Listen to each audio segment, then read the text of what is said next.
आज भोजपुरी के वजह से ही उनको पहचान मिली। आज जो सांसद भी बने हैं तो भोजपुरी का बहुत बड़ा योगदान है, इस भाषा का बहुत बड़ा योगदान है। भाई खेसारी लाल यादव एक ऐसा कलाकार है जो कोई भी अगर बात बोलना होता है ना तो डायरेक्टली आकर मीडिया के सामने बोलते हैं। जैसे अभी के टाइम में मीडिया के सामने खेसारी लाल यादव ये बात बोल रहे हैं जो भोजपुरी के लिए काफी अच्छा बात है, क्योंकि उन्होंने भाषा से कमाया, भाषा ने उनको बनाया। तो मुझे लगता है कि जब आप उस जगह पे पहुंच गए तो आपका एक नेतृत्व बनता है और आपकी एक जिम्मेदारी भी बनती है कि जिस भाषा ने हमें बड़ा किया कि सांसद बनने के बाद एक जिम्मेदारी उनकी हो जाती है। तो भोजपुरी इंडस्ट्री को बहुत दूर छोड़ देते हैं, क्योंकि मुझे नहीं लगता कि मनोज भैया ने कभी फिल्म के बारे में संसद भवन में आवाज उठाई है। ना ही रवि भैया उठाए हैं, ना मनोज भैया उठाए हैं और ना ही दिनेश भैया उठाए हैं। अगर ये चाहते, देखिए सब्सिडी देने से मुझे नहीं लगता है कि फिल्म पे कोई असर पड़ने वाला है और भला होने वाला है। ये तो सब्सिडी देकर कोई भी हीरो बन जाता है। यहाँ पे प्रोड्यूसर हीरो बन के नाच रहा है, नाचने आता नहीं, 1 2 3 4 भी पता नहीं है उसको कि 1 2 3 4 के बाद नाचना भी है। अब हीरो बन के एकदम स्मार्ट बन के बोला कि भाई अगर हम 1 करोड़ 80 लाख किसी हीरो को देंगे उससे अच्छा है कि हम तो 1 करोड़ में 3 को फिल्म बना लेंगे।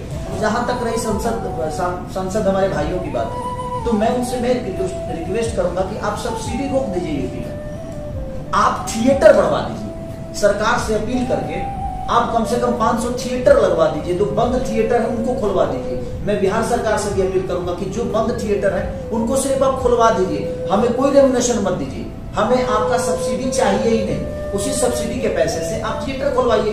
जो कलाकार बेहतर होगा वो परफॉर्म करेगा और लोगों को प्यार देगा। एक सिनेमा हॉल खुलेगा तो कम से कम वहां 40 से 50 दुकान खुलेगी, तो कम से कम 40-50 परिवार जो है वो तो कम से कम बड़ा होगा ना।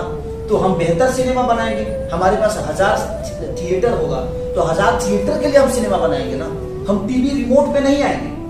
अब वही प्रॉब्लम है कि सब्सिडी 50 फिल्मों में से 2 सिनेमा को मिलती है, उसमें से कम 48 सिनेमा का तो सब्सिडी मिलता ही नहीं है। तो मुझे कहने का मतलब कि उससे बेहतर है कि सब्सिडी के लालच में कलाकार मारे जा रहे हैं और बेहतर कलाकार कोई खड़ा हो जाता है, कोई एल्बम भी नहीं किया है, वो कुछ नहीं किया है, जीवन में कुछ किया भी नहीं, उसके बाद हीरो बन के बैठा हुआ है, वो हीरोइन बन के बैठे हुए।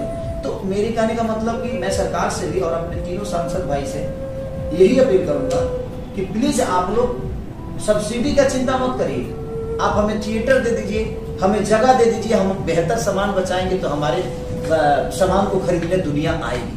तो हमें एक जगह दे दीजिए अपनी सामान को बेचने के लिए। मैं इस बात को बोलूँगा सांसदों वाले हमारे भोजपुरी के सांसद हम लोग कैपेबल थे चीज़ों को हैंडल करके निकालने, बट हमने फिर भी सोचा क्यों ना ट्राई किया। हमने ट्राई की but there is no response. किसी को कॉल किया वो बेगा, किसी को कॉल किया तो बहाने बना दिए। कुछ चीज़ें ऐसी होती है तो हमने उन पर ब्लेम नहीं किया, क्योंकि जैसे गुजरारी भाई ने बोला थी उनके पास बहुत सारी जिम्मेदारियाँ हैं, उनके स्टेट की, उनके राज्य की, तो उनको वो हैंडल करना होता है। भोजपुरी चीज़ें छोटी होती चली जाती है, जो ऊपर निकल जाते हैं। भोजपुरी देखिए, आज भोजपुरी के वजह से ही उनको पहचान मिली।